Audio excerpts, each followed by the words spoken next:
मित्रों नमः संस्कृताय। हम लोग यूजी से नेट के एग्ज़ाम को देखते हुए आज हम लोग अपने ही सिलेबस में वर्णित इकाई 9 में रामायण महाभारत पुराण आज इस पर हम लोग चर्चा करने वाले हैं। तो सबसे पहले हम लोग देखते हैं रामायण। तो जो हमारे रामायण पाठ्यक्रम में जो है उसका विषय वस्तु, काल, रामायण कालीन समाज, परवर्ती ग्रंथों के लिए प्रेरणा स्रोत, साहित्यिक महत्व, रामायण में वर्णित आख्यान, इन पर हम लोग चर्चा करेंगे। तो आइए देखते हैं हम लोग रामायण। रामायण के सबसे पहले प्रणेता कौन है? तो आदिकवि वाल्मीकि। रामायण के प्रणेता आदिकवि वाल्मीकि हैं और रामायण को ऐतिहासिक महाकाव्य कहते हैं और इसी को नारद संशी महाकाव्य भी कहा जाता है। आदि काव्य के नाम से इसको जानते हैं रामायण को। और इसका जो प्रधान रस है करुण रस, और इसका जो रचना काल है 500 ईसा पूर्व। रचना काल मतलब इसके रचना का जो समय है 500 ईसा पूर्व है। और इसमें सर्गों की संख्या भी 500 है। रामायण में सर्गों की संख्या पूछ लिया जाएगा तो आपको क्या लगाना है, वहाँ 500 सर्ग रामायण में है। और यहाँ छंद देखिए, रामायण में अनुष्टुप छंद है और इधर नीचे लिखा है चतुर्विंशति सहस्री संहिता। इसमें कुल 24,000 श्लोक हैं। पूछ लिया जाएगा रामायण में कुल कितने श्लोक हैं, तो 24,000। या पूछ लेगा चतुर्विंशति सहस्त्री संहिता के नाम से जाना जाने वाला महाकाव्य कौन सा है, तो हम उत्तर में लगाएंगे रामायण है। और इसका मंगलाचरण देख लीजिए। तपः स्वाध्याय निरतम तपस्वी वाग्विदाम वरम नारदम परिप्रपक्ष वाल्मीकिर्मुनि पुंगवम। ये इसका मंगलाचरण है। कभी कभी ये लाइन भी पूछ ली जाती है, तपः स्वाध्याय निरतम तपस्वी वाग्विदाम वरम। यह लाइन कहाँ से है, तो ये रामायण की लाइन है, रामायण का मंगलाचरण है। और इसका मंगलाचरण कैसा है, नीचे लिखा है वस्तु निर्देशात्मक मंगलाचरण। और यह रामायण जो है कांडों में विभाजित है। 7 कांड हैं। 7 कांडों का सीरियल कभी कभी पूछ लिया जाता है। ये सीरियल से आप लोगों को याद रहना चाहिए। इसमें देखिए सबसे पहले कांड का नाम है बालकांड, दूसरे कांड का नाम अयोध्या कांड, तीसरे कांड का नाम अरण्य कांड, चौथे कांड का नाम किष्किंधा कांड, 5वें का सुंदर कांड, 6वें का युद्ध कांड और इसी को लंका कांड के नाम से भी जानते हैं। और 7वां कांड है आपका उत्तर कांड। अब आइए हम लोग देखते हैं जो हमारे रामायण में 7 कांड हैं। 7 कांडों में किस कांड में कितने सर्ग हैं और किस कांड में कौन सी घटनाएं घटी हैं, उस घटनाओं को सीरियल से जानते हैं। बार बार एग्जाम में इस टाइम यही पूछा जा रहा है। तो इसका जो पहला कांड है बालकांड, बालकांड में 77 सर्ग हैं। अभी एमपी के एग्ज़ाम में यही पूछा गया था बालकांड में कितने सर्ग हैं, तो बालकांड में आपके 77 सर्ग हैं। और इधर लिखा है घटनाक्रम। बालकांड की घटनाओं को यहाँ क्रम से लिखा गया है। क्रम से इसलिए हम बता रहे हैं कि अब नेट के एग्ज़ाम में 2 बार से लगभग ये घटनाओं का क्रम पूछ रहा है। घटनाओं का क्रम क्या है आइए देखते हैं। लिखा है क्रौंच वध। जो जो इम्पॉर्टेंट होगा, जो एग्ज़ाम में पूछने लायक होगा, उस पर हम टिक करते चल रहे हैं। पहले है क्रौंच वध। अच्छा, क्रौंच वध में एक आपका श्लोक बहुत प्रसिद्ध है, उसको हम आपको बोल देते हैं। लिखा है माँ निषाद प्रतिष्ठाम त्वम गमः शाश्वती समा यत क्रौंच मिथुनादेकम अवधि काम मोहितम। इसमें देखिए सबसे पहली घटना है क्रौंच वध। उसके बाद दूसरी घटना है ऋष्यशृंग वृत्तांत। फिर आता है आपका शांता विवाह, दशरथ का अश्वमेध यज्ञ, फिर राम का जन्म होता है, फिर ताड़का वध, ये भी इम्पॉर्टेंट है, कार्तिकेय उत्पत्ति, इसके बाद सगर के पुत्रों की उत्पत्ति होती है, फिर भगीरथ तपस्या, गंगावतरण वृत्तांत बहुत इम्पॉर्टेंट है, पूछा जाता है गंगावतरण वृत्तांत रामायण के किस कांड में वर्णित है, तो आपका यह बाल कांड उत्तर हो जाएगा। अहल्या उद्धार, ये भी बहुत इम्पॉर्टेंट है, त्रिशंकु यज्ञ, धनुर्भंग, धनुर्भंग के बाद फिर राम का विवाह होता है, फिर वामनावतार, सागर मंथन, इसमें जो आपका प्रश्न बनने वाला है, एक प्रश्न तो बनेगा क्रौंच वध यह रामायण के किस कांड में वर्णित है? बाल कांड में। ऋषि श्रृंग का वृत्तांत किस कांड में वर्णित है? बाल कांड में। शांता विवाह का वर्णन किस कांड में वर्णित है? बाल कांड में। ये इम्पॉर्टेंट है आपका ताड़का वध यह किस कांड में वर्णित है? बाल कांड में। और ये गंगा अवतरण का वृत्तांत किस कांड में है? बाल कांड में। अहल्या का उद्धार रामायण के किस कांड में वर्णित है? बाल कांड में। त्रिशंकु यज्ञ रामायण के बाल कांड में वर्णित है। तो ये इसका क्रम है, आप लोग क्रम जान लीजिएगा, क्योंकि आजकल क्रम पूछा जा रहा है, कभी कभी पूछ ली जाएगा क्रौंच वध, ऋषि श्रृंग वध, ताड़का वध, गंगावतरण, अहल्या उद्धार, त्रिशंकु यज्ञ। इसका आप लोग क्रम जाने रहेंगे तो आप इसका उत्तर आसानी से दे लेंगे। अब देखिए दूसरा कांड अयोध्या कांड है। पहला कांड था बाल कांड, बाल कांड की घटनाओं को हम लोग क्रम से जान लिए। अब दूसरा कांड है अयोध्या कांड। अयोध्या कांड में कुल 119 सर्ग हैं, इसको आप याद कर लीजिए। अयोध्या कांड में कितने सर्ग हैं? 119 सर्ग हैं। और अयोध्या कांड की घटनाओं को हम लोग क्रम से देखेंगे। देखिए यहाँ है सबसे पहले राम का राज्याभिषेक का प्रस्ताव। दूसरा है मंथरा कैकेयी वृत्तांत, बहुत इम्पॉर्टेंट है ये। मंथरा एक दासी है जो कैकेयी को बहला फुसलाकर भरत के राज्याभिषेक के लिए वो दशरथ के पास जाती है और दशरथ से 3 वर मांगती हैं कैकेयी। और उसमें एक वर मांगती हैं जो राम का वनगमन, उसके बाद आपका है दशरथ विलाप, उसके बाद राम वनगमन, पिता की आज्ञा लेकर के राम वन को निकल जाते हैं। फिर उसके बाद आता है निषाद राज गुह वर्णन। उसके बाद आपका है भरद्वाज आश्रम। राम अयोध्या से चलने के बाद सबसे पहले अपने यहीं प्रयागराज, यहाँ जो भरद्वाज आश्रम है, सबसे पहले यहीं पर आते हैं। यहाँ से आने के बाद फिर ये चित्रकूट चले जाते हैं राम। उसके बाद दशरथ मरण, फिर भरत संताप, इधर अनसूया का वृत्तांत है, और अंत में दंडकारण्य में प्रवेश कर जाते हैं। अब यहीं से आपका जो है अरण्य कांड शुरू हो जाता है। दंडकारण्य में जब प्रवेश करते हैं तब यहाँ से आपका शुरू हो जाएगा अरण्य कांड। अगला कांड हम लोग देखेंगे अरण्य कांड। इसके बाद यहाँ से अरण्य कांड शुरू हो जाता है। तो अरण्य कांड में कुल कितने सर्ग हैं पूछा जाएगा। तो अरण्य कांड में टोटल हमारे 75 सर्ग हैं। पूछेगा अरण्य कांड में सर्गों की संख्या, तो अरण्य कांड में सर्गों की संख्या 75 है। और यहाँ देखिए घटनाक्रम, अरण्य कांड में जो घटनाएं घटी हैं उसका क्रम देखिए। तो सबसे पहले जब यहाँ भगवान राम दंडकारण्य में प्रवेश करते हैं, तो दंडकारण्य में प्रवेश करने के बाद वहाँ पंचवटी में निवास करते हैं। और पंचवटी का निर्माण जो है वह लक्ष्मण के द्वारा किया जाता है। उसके बाद विराध नामक एक राक्षस है, उसका वध करते हैं। उसके बाद सुतीक्ष्ण एवं अगस्त्य आश्रम का वर्णन है अरण्य कांड में। फिर लक्ष्मण के द्वारा पर्णकुटी का निर्माण किया जाता है अरण्य कांड में। उसके बाद उस अरण्य का नाम भी क्या था? दंडक अरण्य, ठीक। और उसके बाद आपका है शूर्पणखा वृत्तांत। शूर्पणखा वृत्तांत पूछ लेगा। शूर्पणखा वृत्तांत रामायण के किस कांड में है? अरण्य कांड में है। आगे है खरदूषण वध। जब शूर्पणखा की नाक को कट जाती है, उसके बाद यहाँ शूर्पणखा जाते हैं अपने खर और दूषण के पास, तो वहाँ खरदूषण आते हैं, राम से युद्ध करते हैं, तो उसमें खरदूषण मारे जाते हैं। इसके बाद फिर त्रिशरा का वध होता है, त्रिशरा वध। फिर उसके बाद सीता हरण होता है। फिर शूर्पणखा जाती है रावण के पास, फिर रावण आता है, वहाँ से सीता का हरण करता है, सीता हरण।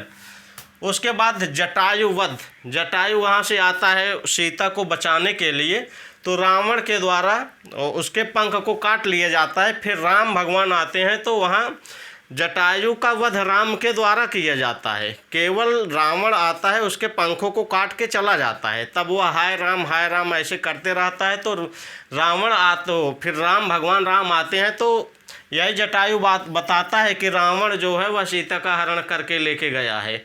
तब ये इसको जो है भगवान राम इसका वध करते हैं, इसको स्वर्ग सिधार देते हैं। फिर उसके बाद राम विलाप का वर्णन है, राम विलाप। फिर कबंध की भेंट होती है भगवान राम से, और यही कबंध के द्वारा ही सुग्रीव मैत्री का परामर्श दिया जाता है। यही कबंध जो है भगवान राम को सुग्रीव के मैत्री का परामर्श देते हैं। इतनी घटनाएं आपकी हैं, आप ये घटनाएं सीरियल से जानते रहिए। अरण्य कांड में बस इतनी घटनाएं आपको जो याद करने वाली चीज़ है। सबसे पहला विराध राक्षस का वध है, इसमें शूर्पणखा वृत्तांत, खरदूषण का वध, फिर त्रिशरा का वध, फिर सीताहरण, फिर जटायु वध, फिर राम विलाप, फिर कबंध भेंट।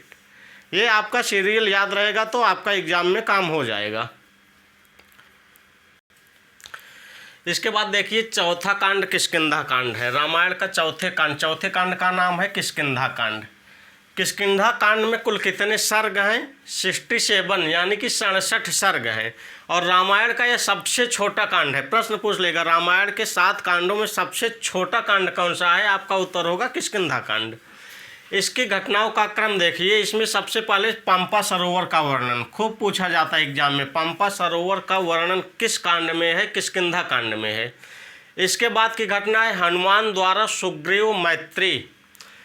राम भगवान जब निकलते हैं, वहाँ जाते हैं तो हनुमान जी मिलते हैं। हनुमान के द्वारा ही भगवान राम और सुग्रीव की मैत्री का वर्णन यहाँ प्राप्त होता है। इसके बाद है बालिका वध। बालिका वध देखिए, बालिका जो वध, इसमें बाल और सुग्रीव 2 भाई थे। बाल बड़े भाई थे और सुग्रीव छोटे भाई थे। तो बाल वध यहाँ है। फिर बाल वध के बाद तारा विलाप। तारा जो है ये बाल की पत्नी है। जब बाल का वध हो जाता है तो फिर तारा का विलाप होता है। और आगे लिखा है सुग्रीव तथा अंगद का राज्याभिषेक। और ये अंगद जो है ये बाल और तारा के पुत्र हैं। बाल का वध हो जाने के बाद तारा का विलाप होता है। इसके बाद इनके छोटे भाई सुग्रीव और इनके बाल और तारा के जो पुत्र अंगद हैं, इनका राज्याभिषेक करवाया जाता है भगवान राम के द्वारा। और सुग्रीव की पत्नी का नाम रूमा है। इसको आप लोग याद कर लीजिएगा। फिर इसके बाद राम का प्रश्रवण पर्वत पर चतुर्मास यापन। भगवान राम सुग्रीव और अंगद का राज्याभिषेक करवाने के बाद प्रश्रवण पर्वत पर चतुर्मास के लिए वहाँ यापन करते हैं, वहाँ रहते हैं। इसके बाद वर्षा ऋतु का वर्णन है। फिर संपाति कथा, ये बहुत इम्पॉर्टेंट है, पूछता है संपाति कथा का वृत्तांत जो है रामायण के किस कांड में है? चतुर्थ कांड में है। चतुर्थ कांड का नाम क्या है? किष्किंधा कांड। इसके बाद की घटना है जाम्बवान द्वारा। जाम्बवान मतलब जो जामवंत जिसको हम लोग कहते हैं वहाँ, तो जाम्बवान द्वारा हनुमान का बोधन।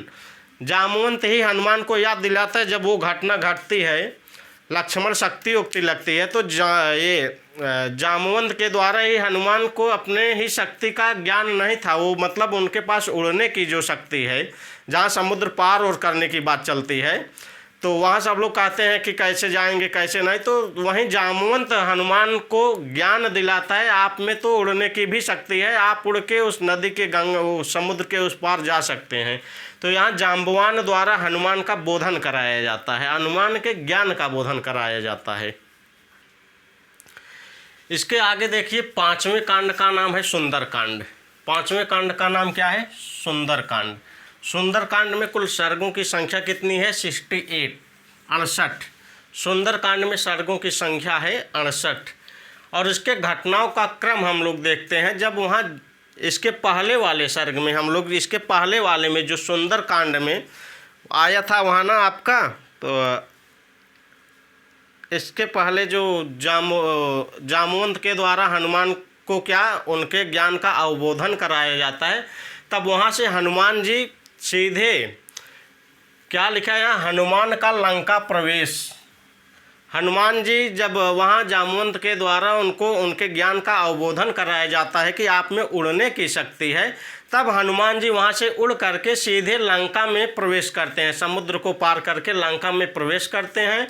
और फिर उसके बाद हनुमान के द्वारा सीता का दर्शन होता है और वहीं सीता माता को ये अंगूठी, जिसको देखे यहाँ लिखा है अंगुलीयक देना, हनुमान जी के द्वारा सीता माता को अंगुलीयक प्रदान किया जाता है, अंगुलीयक दिया जाता है।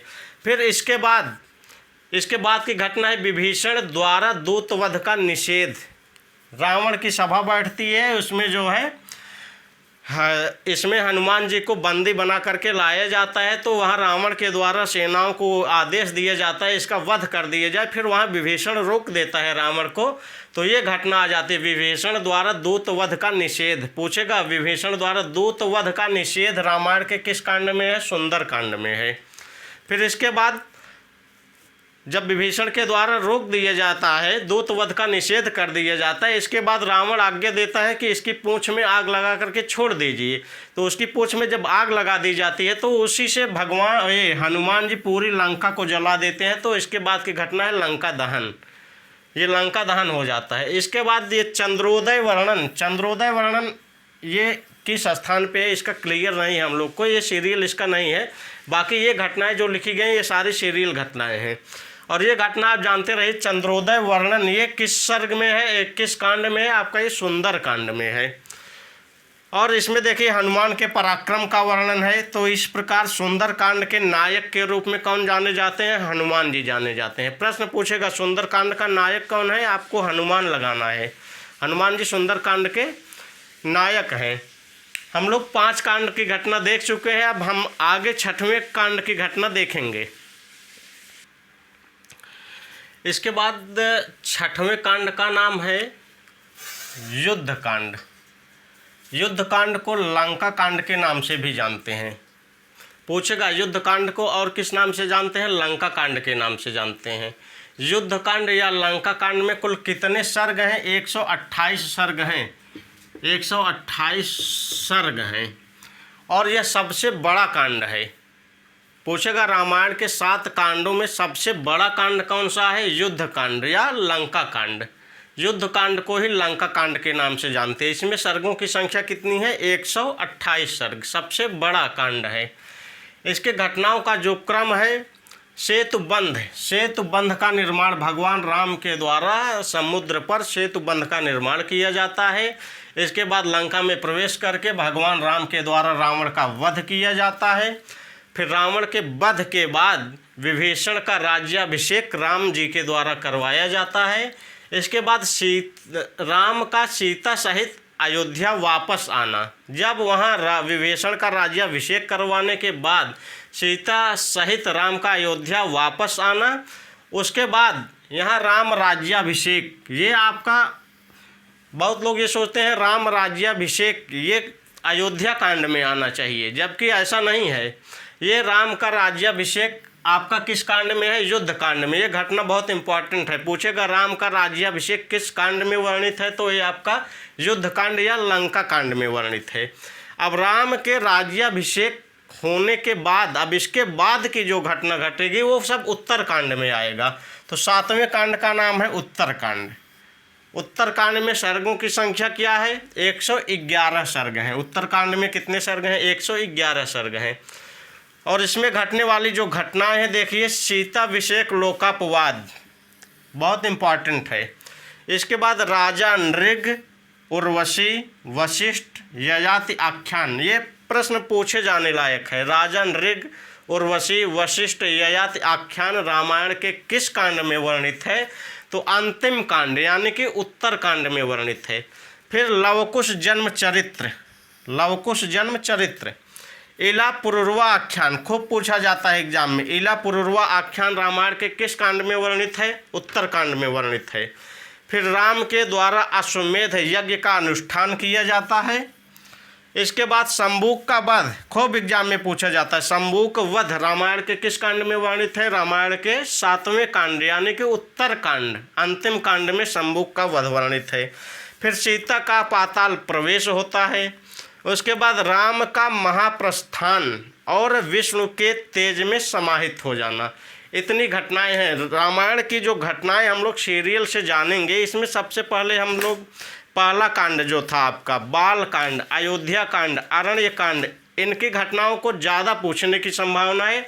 तो बाल कांड, अयोध्या कांड, अरण्य कांड, इसकी घटनाओं को हम लोग सीरियल से अच्छे से पढ़ लेंगे। एग्ज़ाम 15 तारीख को हमारा होने वाला है। और देखिए इसमें सर्गों की संख्या क्या है? बाल, अयोध्या, अरण्य, इन तीनों की घटनाओं को क्रम से आप लोग पढ़ लीजिएगा। परसों आप लोगों का एग्जाम है 15 तारीख को। अब इसके बाद रामायण पर आश्रित कुछ महाकाव्य हैं, कुछ नाटक हैं, इसको हम लोग देख लेते हैं। चलिए इसके बाद हमारे रामायण के एक टॉपिक में है परवर्ती ग्रंथों के लिए प्रेरणा स्रोत। तो जो परवर्ती ग्रंथ हैं उसको हम लोग देखते हैं। रामायण पर आश्रित महाकाव्य कौन से हैं, रामायण पर आश्रित नाटक कौन से हैं, रामायण पर आश्रित चंबुक काव्य कौन से हैं। तो इसमें देखिए लिखा है रामायण पर आश्रित ग्रंथ विशेष। तो सबसे पहले हम महाकाव्यों को देखते हैं। यहाँ लिखा है महाकाव्य। देखिए रघुवंश महाकाव्य, कालिदास कृत रघुवंश महाकाव्य। प्रश्न पूछेगा रघुवंश महाकाव्य किस पे आधारित है, रामायण पे आधारित है या महाभारत पर आधारित है। तो आपका क्या होगा, ये रामायण पर आधारित रघुवंश महाकाव्य जो कि कालिदास के द्वारा लिखा गया है, रामायण पर आश्रित महाकाव्य है जिसमें 19 सर्ग हैं। और इसके बाद देखिए सेतुबंध। सेतुबंध किसकी रचना है, प्रवर सेन की।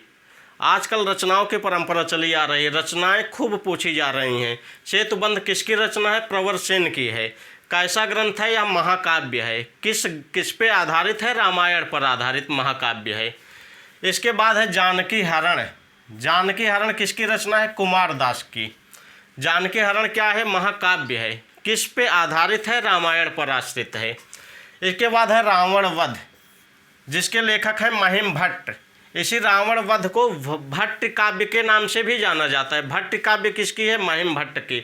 या रावण वध किसकी है, महिम भट्ट की। या क्या है, महाकाव्य है। किस पर आधारित है, रामायण पर आश्रित है।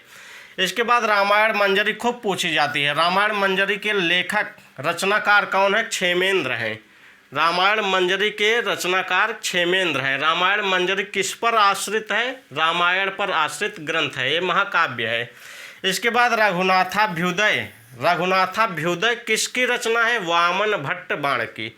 वामन भट्ट बाण द्वारा लिखित रघुनाथाभ्युदय महाकाव्य है। किस पर आश्रित है, रामायण पर आश्रित है। ठीक, ये आपके महाकाव्य थे। इतने महाकाव्यों से प्रश्न पूछा जा सकता है, पूछा भी गया है। इसके बाद महाकाव्य के बाद हम नाट्य ग्रंथ देखते हैं। नाट्य ग्रंथ देखते हैं। इसके बाद इतना ही आपका महाकाव्य था, इसको हम हटा दे रहे हैं। इतना। अब ये नीचे जो बचे हैं आपके, ये नाट्य ग्रंथ हैं। देखिए नाट्य ग्रंथ कौन कौन से हैं। लिखा है अभिषेक नाटक, प्रतिमा नाटक। अभिषेक नाटक, प्रतिमा नाटक, इसके रचयिता कौन है, भास। प्रथम नाटककार भास को कहा जाता है। प्रथम नाटककार कौन है, भास। भास के द्वारा रामायण पर आश्रित 2 नाटक लिखे गए हैं, अभिषेक नाटक और प्रतिमा नाटक। इसके बाद कुंदमाला है। कुंदमाला किसकी रचना है, दिंगनाग की। दिंगनाग की कुंदमाला। कुंदमाला क्या है, पूछेगा रामायण पर आश्रित महाकाव्य कौन से हैं, रामायण पर आश्रित नाटक कौन से हैं। तो ये कुंदमाला नाटक है, किसकी रचना है, दिंगनाग की। किस पर आश्रित है, यह रामायण पर आश्रित है।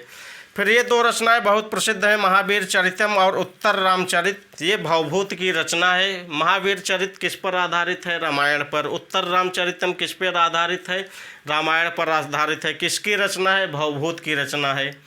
फिर इधर आगे आता है अनर्घ राघव, खूब पूछा जाता है। अनर्घ राघव किसकी रचना है, मुरारी की। क्या है, यह नाटक है। किस पर आश्रित है, रामायण पर आश्रित है। फिर बाल रामायण। बाल रामायण किसकी है, राजशेखर की है। हनुमान नाटक। हनुमान नाटक किसकी है, दामोदर मिश्र की। खूब पूछी जाती है। हनुमान नाटक किसकी रचना है, दामोदर मिश्र की। हनुमान नाटक किस पर आश्रित है, रामायण पर कि महाभारत पर। आपका उत्तर होगा रामायण पर। उसके बाद प्रसन्न राघव, ये भी खूब पूछी जाती है। प्रसन्न राघव क्या है, नाटक है कि महाकाव्य है। यह नाटक है। किसका है, जयदेव के। जयदेव के द्वारा लिखा गया प्रसन्न राघव नामक नाटक रामायण पर आश्रित है। ये आपके नाट्य ग्रंथ हो गए। इसके बाद इधर 2 चंपू ग्रंथ लिखे गए हैं। ये है आपके चंपू ग्रंथ।